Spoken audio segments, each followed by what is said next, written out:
Hi, cinema കാഴ്ചയിലേക്ക് എല്ലാവർക്കും സ്വാഗതം. നോമ്പൊക്കെ ആയതുകൊണ്ടാണ് കേരള സ്റ്റോറി എന്ന് പറഞ്ഞ ആ ഒരു മുടഞ്ഞ സിനിമ കാണാൻ പോകാഞ്ഞത്. അല്ലെങ്കിൽ ഞാൻ ആ ഒരു സിനിമ കാണണം എന്ന് വിചാരിച്ചിരുന്നതാണ്. കാരണം എന്താണ് ആ സിനിമയിൽ പറയുന്നത് എന്ന് നമുക്കറിയണമല്ലോ. അപ്പം ഓൾറെഡി നമ്മൾ അതിൻ്റെ ഒരു ട്രെയിലർ കണ്ടപ്പോൾ തന്നെ സിനിമയുടെ ഒരു ഏകദേശ രൂപം നമുക്ക് മനസ്സിലായി. കാരണം ഇവിടുത്തെ ജനങ്ങളെ വിഘടിപ്പിക്കാൻ വേണ്ടി സംഘപരിവാറിൻ്റെ ഒരു സിനിമയായിട്ടാണ് നമുക്ക് ആ ഒരു സ്റ്റോറി കണ്ടപ്പോൾ തന്നെ തോന്നിയത്. ആദ്യത്തെ സ്റ്റോറി നമ്മൾ കണ്ടു.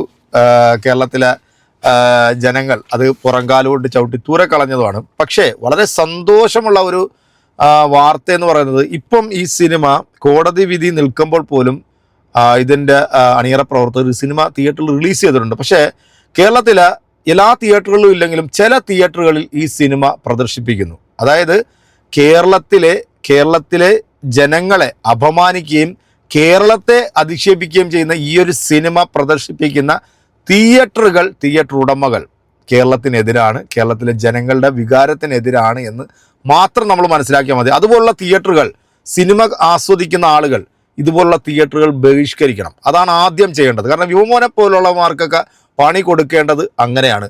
എന്തായാലും ഈ തിയേറ്ററിലൊന്നും ഇനി ഞാനായിട്ട് ഒരു സിനിമയ്ക്കും പോകത്തില്ല. അതെൻ്റെ വ്യക്തിപരമായിട്ടുള്ള അഭിപ്രായമാണ്.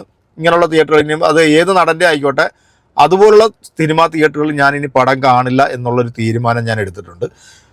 മറ്റേതെങ്കിലും തിയേറ്ററിൽ പോയിട്ട് നമ്മൾ സിനിമ കാണും. അപ്പം ഇതാണ് നമുക്ക് ചെയ്യാൻ പറ്റുന്ന ഒരു കാര്യം. അതായത് നമ്മുടെ കേരളത്തിലെ ജനങ്ങളെ, ഈ തിയേറ്ററിൻ്റെ ഉടമ കേരളക്കാരനാണെങ്കിൽ അവനെപ്പോലും അധിക്ഷേപിക്കുന്ന തരത്തിലാണ് ഈ ഒരു മൂഞ്ചിയ സിനിമ ഇവന്മാരെ ഇങ്ങോട്ട് കേരളത്തിൻ്റെ നെഞ്ചത്തോട്ട് ഇറക്കി വിട്ടത്. അപ്പോൾ ഈ സിനിമ കണ്ടിട്ട് ഇതിൻ്റെ റിവ്യൂ പറയുന്ന ഒന്ന് കേൾക്കുക, അല്ലെങ്കിൽ ഇത് കണ്ടിട്ടൊരു അഭിപ്രായം പറയുന്ന ഒന്ന് കേൾക്കാൻ വേണ്ടി ഞാനിങ്ങനെ യൂട്യൂബ് മൊത്തം സെർച്ച് ചെയ്തിട്ടും മലയാളികൾ ആരും ഈ സിനിമ കാണുന്നില്ല അല്ലെങ്കിൽ കണ്ടിട്ടില്ല എന്നുള്ളതാണ്. കാരണം ഇവിടുത്തെ മിക്ക തിയേറ്ററുകളിലും സിനിമ ഇട്ടിട്ട് പോലും അത് കാണാനായിട്ട് ആൾ വരുന്നില്ല എന്നുള്ളത് ഒരുപാട് സന്തോഷം നൽകിയിട്ടുണ്ട്. അത് ആ തിയേറ്ററുകാരുടെ അണ്ണാക്കി കൊടുത്തിട്ടുള്ള ഒരു മറുപടിയാണത്. പിന്നെ ഈ സിനിമ കാണാനായിട്ട് എത്തും അവർ സംഖ്യകളായിരിക്കും എന്നുള്ളത് ഇതിൽ ഒരു സംശയം വേണ്ട. കഴിഞ്ഞ പ്രാവശ്യം ഈ സിനിമ സംഖ്യകൾ കണ്ടിട്ട് ഇവിടെ കിടന്ന് നെഞ്ചത്തടിച്ച് നിലവിളിച്ചതും പൊട്ടിക്കരഞ്ഞൊക്കെ നമ്മൾ കണ്ടതാണ്.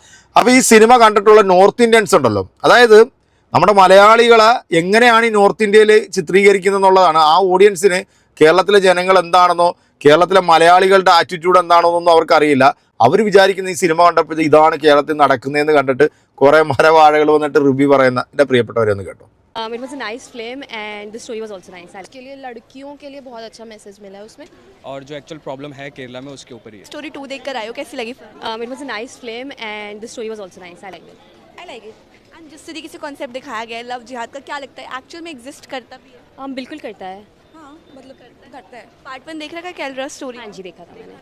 हाँ मैंने. क्या लग रहा है कौन सी हिट जाएगी? पार्ट 1 वेरी नाइस, तो आई थिंक पार्ट 2 भी अच्छा ही करेगा. एंड अदिति भाटिया ने डेब्यू किया है मूवी के जरिए, तो उनका डेब्यू कैसा लगा? बहुत ही अच्छा था. I mean honestly I would से she acted really nice.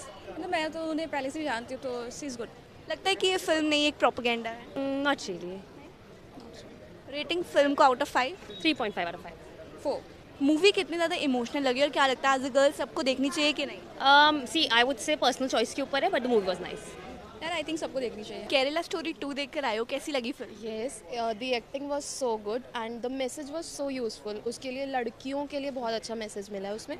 So I like this movie a lot. जो कंसेप्ट दिखाया गया है लव जिहाद, क्या वाकई आपको लगता है एग्जिस्ट करता है? Yes, बहुत अच्छी मूवी है. जो पहले वाला पार्ट आया था वो बहुत ज़्यादा सुपर डुपर हिट गया था, तो क्या लगता है उस हिसाब से ये इतना चल पाएगी? हाँ ऑब्वियसली चलेगी. अगर पहला पार्ट इतना ज़्यादा हिट हुआ है तो ऑब्वियसली सेकंड पार्ट तो ज़्यादा हिट होना चाहिए. एंड एक्टिंग के लिए क्या बोलोगे? अदिति भाटिया ने जिस तरीके से debut, so good, so realistic it seems to me. And बाकी जो 2 एक्ट्रेस हैं उनके मुताबिक अदिति की एक्टिंग ज़्यादा अच्छी लगी या उन दोनों की भी अच्छी? मतलब कंपैरिजन तो नहीं कर सकते आज सच. तीनों की अपनी जगह एक्टिंग अच्छी थी, but Aditi was obviously on top. क्या लगता है केरला स्टोरी 2 प्रोपेगेंडा है या आपको रियलिटी लगता है? Maybe it is based on reality, I guess. Rating out of 5 film को? I would like to rate them 4, 5. Film Kerala story 2 देखकर आए हो, कैसी लगी? It was pretty like good. Yeah. सही थी, मतलब रियल स्टोरी बेस्ड था सब कुछ. और जो एक्चुअल प्रॉब्लम है केरला में उसके ऊपर ही है.